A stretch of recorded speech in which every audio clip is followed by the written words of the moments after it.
Start with the definition. To forgive is to give up resentment against or to stop wanting to punish someone for an offense or fault.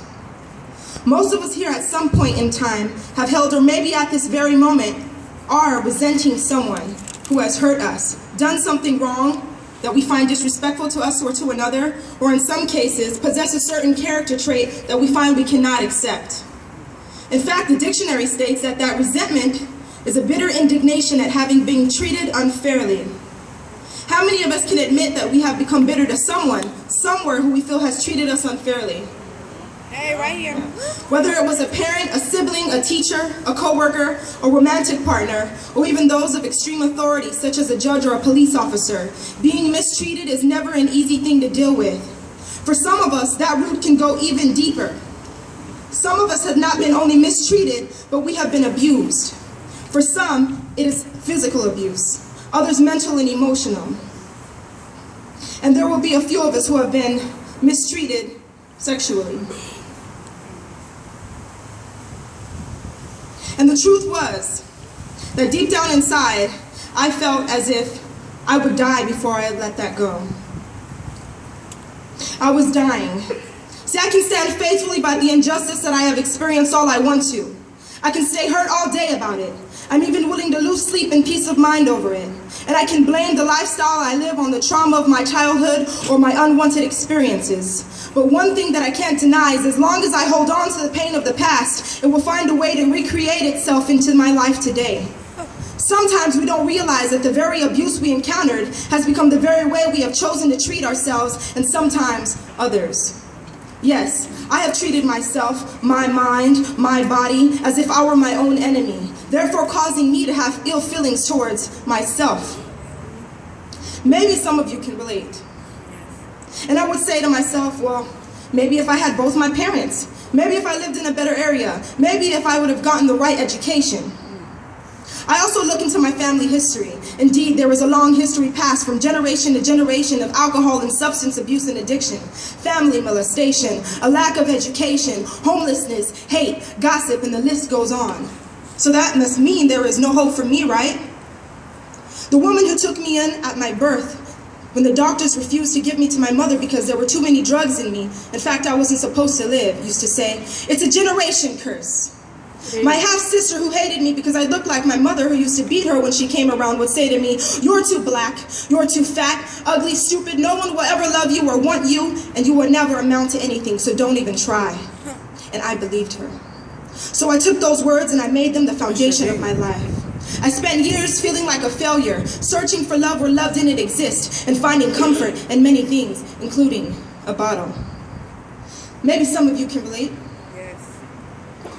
It wasn't until I realized I was suffering from alcoholism and started going to AA meetings that I was able to see I was holding on to a past that was poisoning my very presence and dictating my future. It was at this point in my life that I became eager to find out which came first, forgiving them for what they had done for me, to me, or forgiving myself for what I was doing to me. Each was just as horrifying a task. Could one not be done without the other?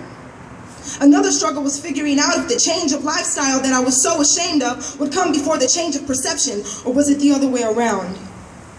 Back to resentment. Have you ever prayed for someone you considered your enemy? Well, why would I do that, right? I want that person to suffer, not prosper. Let me ask you this. If you were handed resentment in a liquid bottle, in liquid form in a bottle, and you drank it down, how would it make you feel? Refreshed? Healthy? Positive? Or would it make you feel the complete opposite? Sick, in pain, very dark, like poison. So does holding anger towards somebody punish them or us? In the rooms of AA, they say it's like drinking poison expecting your foe to die. Could it be taking a literal toll on your body? What if it even controlled the energy that resides in us and the relationship we have with the universe? What if it dictated the doors that would open for us and the ones that seem to stay shut no matter how hard our effort? Forgiveness is about letting go. Many see it as a sacrifice, being blind to the fact that it is actually freedom. We hold on to the pain so tight as if it were treasure, refusing to give it to God as if it will lose its value, therefore leaving us with no excuse behind the way we continue to do the things we do. As many times as we have asked for forgiveness from a parent, a romantic partner, from our Father in heaven, we tend to forget it's also something we are capable of freely giving as well.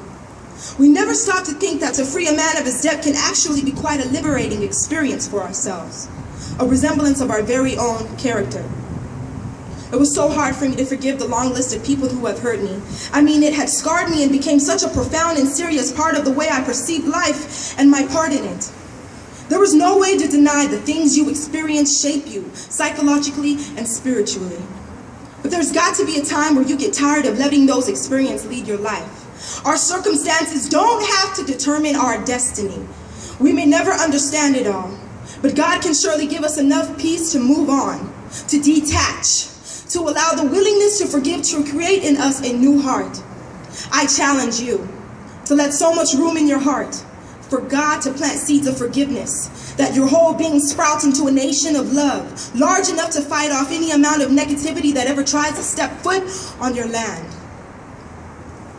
Just as we've given power to anger, rage, and hurt, I challenge you to give the same, if not even more, power to forgiveness, to prayer, and to faith. The enemy's roars may be able to move a few leaves around, but the love of God can move mountains, can heal broken hearts, can mend relationships, and can make you happy, joyous, and free again. Someone in this crowd tonight is dying to live, to become something greater than what they have been giving themselves credit for. But the lies of the past and the perception that life is now on their side is holding them back from their true potential. Since I have forgiven, truly forgiven, I have discovered so much beauty in me, so much more talent and capability than I could have ever imagined. We are called for greatness. We can fly, but we've got to let go of what's holding us down if we want to do so. I pray that for each and every one of you, a seed is planted tonight, and something glorious manifests. There is power in forgiveness. Yes!